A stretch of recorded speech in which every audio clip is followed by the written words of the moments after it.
ওনারা প্রথম আলো এবং ডেইলি স্টার এই দুটো পত্রিকাকে পছন্দ করেন না। এই দুটো পত্রিকার ব্যাপারে ওনাদের মধ্যে এক ধরনের অ্যালার্জি কাজ করে। আমার বিবেচনায় বাংলাদেশের প্রিন্ট মিডিয়া বলতে যা বোঝায় যতগুলো আছে তার মধ্যে তুলনামূলক পেশাদারিত্ব এই দুটো পত্রিকাতে বেশি বলে আমি মনে করি। আপনি দেখবেন প্রথম আলোতে অনেক নিউজ হয়, ওষুধ দিয়ে নিউজ খুব কম হয়। কেন কম হয়? কারণ ওনাদের একটা ওষুধ কোম্পানি আছে। সাংবাদিক মাসুদ কামাল 2024-এর বিপ্লব পরবর্তী বাংলাদেশের অন্যতম সাংবাদিক, যিনি সবসময় আওয়ামী বন্দনায় ব্যস্ত থাকেন আর সমালোচনা করতে থাকেন ইউনূস সরকারের। এটা হলো ডক্টর ইউনূসের সরকার। ডক্টর ইউনূসের যার যার পছন্দ হয়েছে ওই লোকগুলো আইনা সে সরকার বানাইছে, আর কিছু না। ডক্টর ইউনূসের বিপ্লবের চেতনা ধারণ করে কিনা আমার সন্দেহ আছে। বাংলাদেশের গণমাধ্যম জগতে সাংবাদিক মাসুদ কামাল এক চেনা নাম। সাংবাদিকতার আদর্শ এবং নৈতিকতার জায়গা থেকে বিচার করলে একজন সংবাদকর্মীর দায়িত্ব হচ্ছে নিরপেক্ষ ও সত্যনিষ্ঠ থাকা। কিন্তু মাসুদ কামালের কর্মকাণ্ড ও বক্তব্য বিশ্লেষণ করলে দেখা যায় তিনি যেন আওয়ামী লীগের এক অনানুষ্ঠানিক মুখপাত্রে পরিণত হয়েছেন। সম্প্রতি একটি টিভি টক শোতে মাসুদ কামাল প্রধান উপদেষ্টা ডক্টর মোহাম্মদ ইউনূসকে নিয়ে কড়া সমালোচনা করতে গিয়ে বলেন, এটা ডক্টর ইউনূসের সরকার, ইউনূসের পছন্দের লোকজনকে ধরে ধরে নিয়ে এসে সরকারে বসিয়েছেন। এ সময় তিনি প্রধান উপদেষ্টা নিজেই বিপ্লবী চেতনা ধারণ করে কিনা এমন প্রশ্নও উত্থাপন করেন। এই সরকার ইলেকশন করার জন্য আসছে উল্লেখ করে তিনি বলেন, বিয়ের আসরে মেয়েরা কবুল বলার জন্যই সেজে গুজে বসে, কিন্তু কবুল বলে না।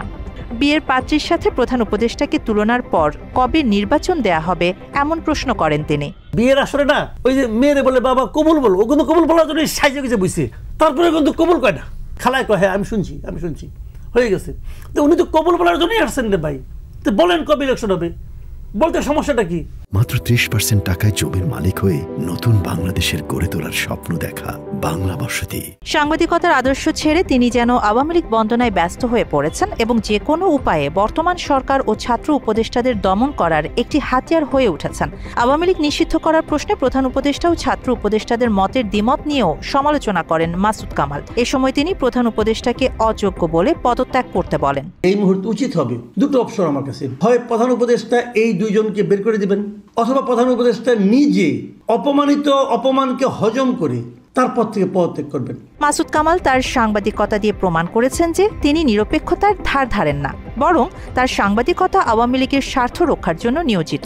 বিশেষ করে 2024 সালের পর তিনি যেন আওয়ামী লীগের মিডিয়া ক্যাম্পেইনের অন্যতম গুরুত্বপূর্ণ অংশ হয়ে উঠেছেন। টেলিভিশন টক শো এবং সংবাদ মাধ্যমে তার উপস্থাপনা দেখে অনেকেই মনে করেন তিনি আওয়ামী লীগের রাজনৈতিক কৌশলের অংশ হিসেবে কাজ করছেন। টাকায় শেখ মুজিবের ছবি থাকায় এবারের ঈদে নতুন টাকার নোট না দেয়া নিয়েও বেশ চটেছেন মাসুদ কামাল। এক ভিডিওতে তাকে বলতে শোনা যায়, নোটে বঙ্গবন্ধুর নাম থাকলে কি কামড় দেবে কেউ?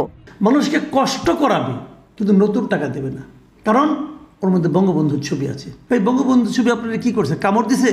বঙ্গবন্ধু শেখ মুজিবুর রহমান কে? সে কি যেন কোনো লোক?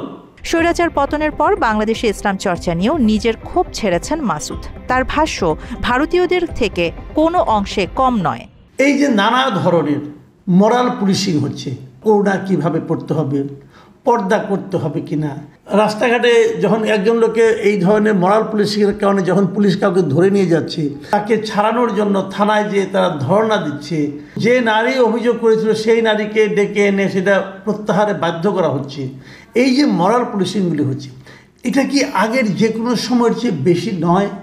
আওয়ামী লীগের জন্য যেন বুক ভরা দরদ কামালের। আওয়ামী এজেন্ডা বাস্তবায়নকারী প্রথম আলো এবং ডেইলি স্টারকে নিয়ে দ্বিমুখী বক্তব্য দিয়ে আবারও বিতর্কিত হয়েছেন তিনি। মাসুদ কামালের বক্তব্য বিশ্লেষণ করলে দেখা যায় তিনি কখনো এই পত্রিকাগুলোর প্রশংসা করেন, আবার কখনো কঠোরভাবে সমালোচনা করেন। তার এই দ্বৈত নীতি সাধারণ জনগণের মাঝে ব্যাপক প্রশ্নের সৃষ্টি করেছে। গত বছর বেসরকারি একটি টেলিভিশনের টক শোতে মাসুদ কামাল প্রথম আলো ও ডেইলি স্টারের প্রশংসা করেন এবং বলেন এই দুই পত্রিকায় পেশাদারিত্ব বেশি।